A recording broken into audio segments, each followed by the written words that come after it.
Good morning, everybody. Welcome to the last Republican Conference stakeout of the year. We're going to be sure about that. Merry Christmas, though. House Republicans have had a tremendous year pushing back on the Biden-Harris administration's liberal and misguided agenda. We've effectively advanced legislation that fights for the American worker and family, seeks to lower inflation, brings down the energy costs, addresses the crisis at the southern border, holds liberal officials accountable for rampant crime in their communities, stands up to anti-Semitism at home and abroad, reins in wasteful government spending, pushes back on wokeness and bureaucratic overreach in our school and other institutions, and much more. We have a unprecedented opportunity here to juxtapose 2017 versus 2021 when Republicans had the control of the three, Democrats had control of the three, and you get a chance to look and see what took place. And I'll just kind of simplify it into something and finish my remarks. In 2017, Republican leadership invested in the American worker and the American family. In 2021, Democrat leadership invested in the bureaucratic structure of this country. There is only one that produced massive amounts of inflation for our country. And we know that took place shortly after President Biden took office. We have a tiny majority, but we won that majority hard fought for 2022. And with that, we have worked to accomplish all the things that I just listed. We've held the Biden administration accountable and made our case for why unified Republican leadership is the best path forward in righting these wrongs. It's been an honor to be a part of these historic efforts, and I join the leadership team up here in saying that we can't wait to hit the ground running for the 119th Congress with a united House, Senate, and President Trump in the White House. We will make a big impact on how Washington works and for each and every American. Our conservative and productive agenda will create more jobs, keep more money in Americans' pockets, secure our borders, lower crime, make government more efficient and cost-effective, and support families and much, much more. The interests of the American people will be at the heart of everything we accomplish next year, and we can't wait to get started. And with that, I turn over to our whip, Mr. Emmer. Thanks, Blake. The end of this Congress marks a turning point in history. In this election cycle, Americans overwhelmingly rejected a Democrat Party that puts illegal immigrants over American citizens, a commander-in-chief who doesn't know which way is up, a vice president who thought she could awkwardly laugh off her role in breaking everything from the economy to the border, and a Senate majority leader who allowed House Republicans historic common sense legislation to collect dust on his desk.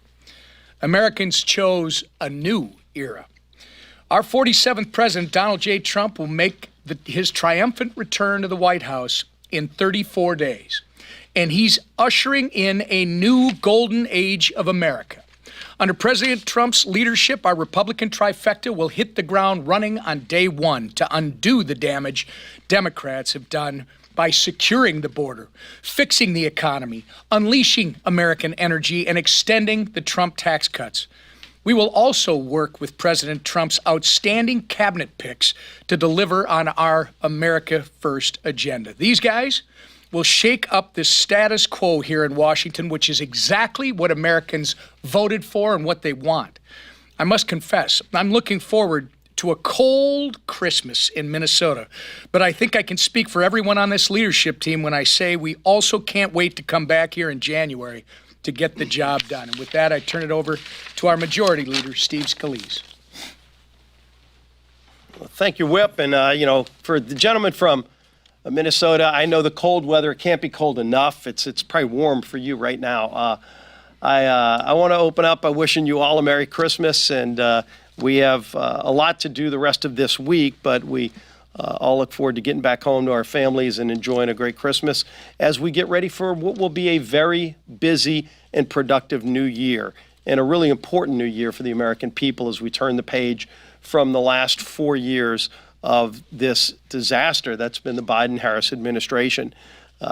As we finish up the important things that we have to do this year, this week, and I know the speaker is going to talk more about the CR getting government funded, making sure we take care of disasters and our farmers here in America, and the important work that will be done this week. I think it's important to look back, as Blake did as well, on this last 2 years since we took the majority. You know, this Republican majority has been focused on fighting for those hardworking families who are struggling under the weight of the failures of the Biden-Harris administration. You know, we started off by saying we're going to promote energy security again. If you look at what the Biden-Harris administration has done, waging an all-out war and an attack on American energy, that has driven up costs on families. That has been one of the indicators that's led to high inflation. Their runaway spending and their anti-American energy policies under President Biden and Vice President Harris has been the precipice that has driven a lot of this inflation. When you go to the grocery store, when you go to the pump, that has been devastating for families. We laid out a better way. We passed a bill, H.R. 1, to show the country how we can produce more energy in America, how we can lower costs, not just at the pump and when they're paying their electricity bill, but also when they go to the grocery store and so many other things that they buy. The border crisis is something that we've highlighted for 4 years now. We've called on President Biden to fix the mess that he created, but he refused to do that. So we said, we'll show the country how you could actually secure America's border when we came together and passed H.R. 2, the strongest border security bill this country's ever seen. And we worked very closely with President Trump as he talked during the campaign about this issue and let the American people know crystal clear that if he comes back into the White House as President of the United States, he will secure America's border. And Kamala Harris made it clear she wouldn't, as she said on The View, wouldn't change a thing from the Biden policies. And so the country made a choice. They want a secure border. They want Donald Trump to come in and fix this mess. But we laid out a roadmap by passing bill after bill to show the country how to fix the things that they are frustrated with this Biden-Harris administration by. And so I think as you look at the work we've put in, many people said, and I know some of our friends in the press would question, why are you bringing those bills to the floor if you know Chuck Schumer and the Democrat-run Senate won't even take the bill up? President Biden issues a veto threat on bills to lower energy costs or to secure America's border. Why waste the time bringing it? And we said it's not a waste of time because, number one, it shows the American people how to fix these problems, but it also lays out that roadmap. So if we do get the House, Senate, and White House in January, which we now have, this mandate from the American people, that we will have already started the process to show the country how we can get it done so that we can start moving in January to address these problems. And in fact, we didn't wait until the election to start addressing these problems. We have, for months and months and over a year and a half, really, put that work in so that we'll be ready to go to work day one in January for the American people to address these problems that has been plaguing them, that were created by Joe Biden and Kamala Harris, that will be fixed when Donald Trump becomes president with a Republican House and Senate. And again, as I wish you Merry Christmas, the leader of the House today and in the majority by the narrowest of margins in January, but it doesn't matter. Having the majority is what's important, is our Speaker of the House, Mike Johnson. Thank you, Mr. Leader. Good morning, Merry Christmas, Happy Hanukkah. This is a good time to be an American, and I want to tell you that we've been watching with great excitement what's happening. It's 34 days until President Trump takes the oath of office, but he's already begun the power of the Trump effect. And you see what's happening at Mar-a-Lago. There's more activity there than there is on Pennsylvania Avenue because people around the world recognize that a new sheriff is in town. The leader is back. And yesterday he announced that SoftBank will be investing $100 billion over the next 4 years and creating 100,000 new American jobs. That's just one more piece of good news. Much more to come. America is already on its way to becoming great once again, and that's just because of the change of leadership. So we're excited for President Trump's second term. You've heard a little bit about that this morning. It officially begins in January, of course, and he has an incredible team around him. I've been visiting with the various cabinet appointees, nominees. Looking forward to meeting with Kash Patel and David Sachs this week, and have been talking with all of them along the way. I think they're all on a path for confirmation, and that's an exciting thing, an important principle for us to maintain around here. The president gets to choose his team, and we're excited for that to be resolved in the early part of next year. But as we near the end of this year, I just want to say a word of thanks to the leadership team here. These friends have done a great job in helping us to lead the conference over the last year and last 2 years. helping me for the last year plus as the speaker, and Leader Scalise and Whip Emmer and Elise Stefanik, who's our conference chair, who will soon be serving the Trump administration in a new capacity. Our Vice Chairman Blake Moore, who's stepped in to fill the void here. An extraordinary team. They've done a great job, and I want to thank them for that. And despite all the challenges we had, we were able to secure key wins in this Congress. You heard Blake and Steve recount some of that, beginning with H.R. 1, the energy policy that we advanced, and H.R. 2 on the border. We held this disastrous administration accountable. We impeached Secretary Mayorkas. We held Merrick Garland in contempt of court. We fought to secure the border. We passed, as I noted, H.R. 2, the strongest border security legislation in history, and legislation to stop taxpayer funds from going to sanctuary cities and to deport illegals who've been arrested for committing crimes like violence against women and DUIs and Social Security fraud and fleeing law enforcement. We did that. We advanced that legislation. We exposed Democrats' support for non-citizen voting, and we passed legislation that would ensure that only Americans vote in American elections. I think the attention that was paid to that had a big deterrent effect in the election cycle. I think we put people on notice that that's a violation of the law and a serious offense. And we have to get that legislation codified in the year ahead. We launched a house-wide investigation into anti-Semitism on college campuses to protect our Jewish students and hold administrators who sympathize with pro-terrorist students accountable. We passed legislation to counter our adversaries since the Biden administration refused to. We passed a CR to overturn the Biden-Harris administration's radical rewrite of Title IX that allows men to compete in women's sports. We cut funding for military DEI programs and eliminated the DEI office within Congress. We made sure that taxpayers are not going to fund transgender procedures for the children of military families. There's so much more. We know that we're just getting started, and there is so much ahead of us. We're excited about beginning the new Congress in January. We're eager for what's ahead. We have a lot to do. As we said on the campaign trail all year, and I said in this room many times, we have to fix everything, and that begins early in January. Let me talk briefly about the funding of the government. The CR is coming together. Bipartisan work is ongoing. We're almost there. We worked really hard to achieve consensus on a bill that responsibly funds the government into March of next year. It'll go to March 14, and that date was chosen because it coincides with the calendars of the House and Senate, and it makes sense for us to get the appropriations done. But our aim is to do it early in the year, not wait till March, and all the appropriators and the people on the committees of jurisdiction are already working to do that. We've been working around the clock to get the CR done. It was intended to be, and it was until recent days, a very simple, very clean CR, a stopgap funding measure to get us into next year when we have unified government under the Republican Party. But a couple of intervening things have occurred. We had, as we say, as we describe them, acts of God. We had these massive hurricanes, as you know, in the late fall, Helene and Milton and other disasters. We have to make sure that the Americans that were devastated by these hurricanes get the relief they need. So we are adding to this a disaster relief package, and that's critically important. Also important is the devastation that is being faced by our farming community.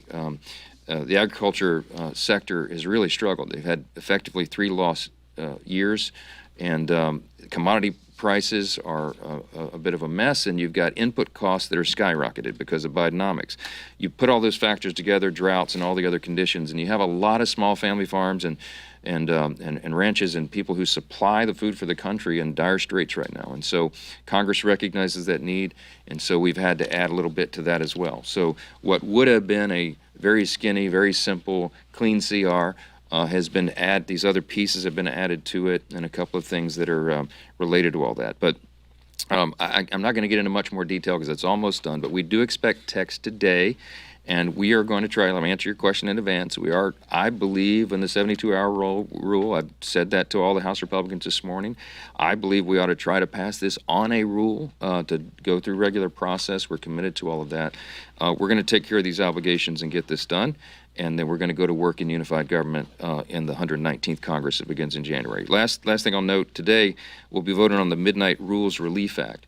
And we all believe in the separation of powers and that it's wrong for the executive branch to circumvent Congress's role as the lawmaker under Article 1. So with this bill, we're going to make it easier for Congress to flex that Article 1 muscle, review the litany of regulations that presidents like to issue at the end of their term, House Republicans are reining in executive overreach, and I hope this is a bipartisan effort. It should be, because it's about maintaining our role as the legislative branch. The first article of the Constitution.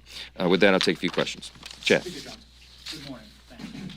You said back in September there would be no more Christmas omnibuses. Yep. Not doing any omnibuses. Yep. I know what you said had to be added onto this bill, but how is this not yet another Christmas tree at the holidays? Yeah, well, it's not. It's not a Christmas tree. It's not an omni. Members downstairs saying that they called this cram down. They said it was garbage. Yeah. I mean, Well, they haven't even seen it yet. Well, I got a couple of friends who will just say that about any end-of-year funding measure. This is not an omnibus, okay?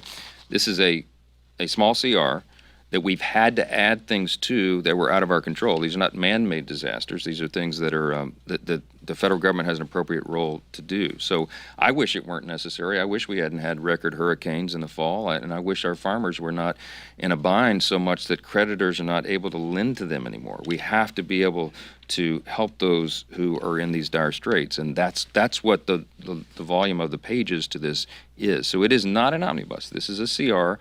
Again, we're not doing all the approach bills. We're doing a CR to patch us into the first quarter of next year so that we can put our fingerprints on what those final spending bills are, and we're looking forward to doing that. Yes, sir. Front row. Can you give us a sense of how robust the help is for farmers? The American Farm Bureau says without a 5-year farm bill, without significant economic assistance, many farmers will go out of business. They won't be able to secure operating loans from their lenders, and they need some kind of sustenance. In fact, the president of the American Farm Bureau put a figure on it. He said, I asked him what would be satisfactory. He said $15, $20 billion, Yeah. $30 billion realistically, but that's out of the question. So Yeah. somewhere between 15 and 20. Yeah, we carefully assessed it. We can't do all of it right now, but I think what you'll see reflected in this final package is of $10 billion, okay, to start that.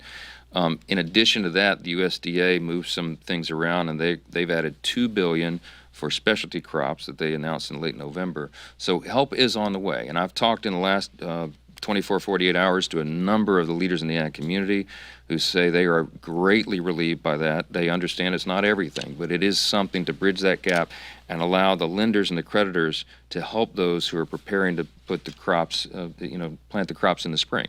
The timeline, the sequence of events is important, and we think we're giving them a big boost of relief at exactly the right time, in the nick of time, frankly. So it's there's always more to do. There's always more to do. But I think this is an important step for Congress. I think the people involved understand that, and it sends a signal to lenders and creditors that Congress will not abandon our food producers, right? Here's the thing. If you have small family farms and ranches that go out of business or they can't make it one more year and they can't get a loan to do it, they're gone. The kids move to the cities and there is no more family farm. You might have noticed very few people start family farms. These are third, fourth, sometimes fifth generation operations. You have to have them. You have to have diversification in the food supply. You have to have producers so that we have fruits and vegetables and nuts and all the things that we need that farmers and ranchers provide to America. We cannot rely on other countries for our food supply.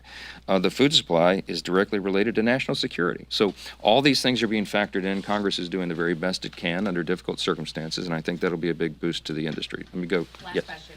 Okay.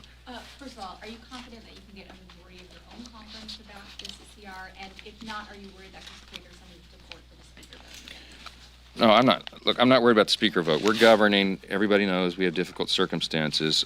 We're doing the very best we can under those circumstances. With regard to the vote, yeah, I certainly hope and am working towards the majority of our group. One of the things I think that could be a factor in that is if we're able to push this forward through a rule, which I prefer, and allow for a pay-for a lot of this, then I think that is something that's important to a lot of our members. Look, we also recognize that in the midst of providing the aid and doing the things that the federal government is responsible for doing, we also have a large national debt. We're excited about the opportunity next year of having the DOGE effort underway and for going in and authorizing programs again instead of just appropriating and getting back to the basic functions of government so that we can reduce not only the size and scope of government, but the size and scope of the national debt as well. So all these are competing interests. All of them are balanced together. These are the hard choices that lawmakers have to make. But we will get the job done, as we always do. We will keep moving forward. And in January, we have a new lease on all this. So we're excited about that. looking forward to that opportunity. Again, Merry Christmas, Happy Hanukkah to all of you. I hope we don't see you here again before the end of the year. All right? Thanks so much. Take care.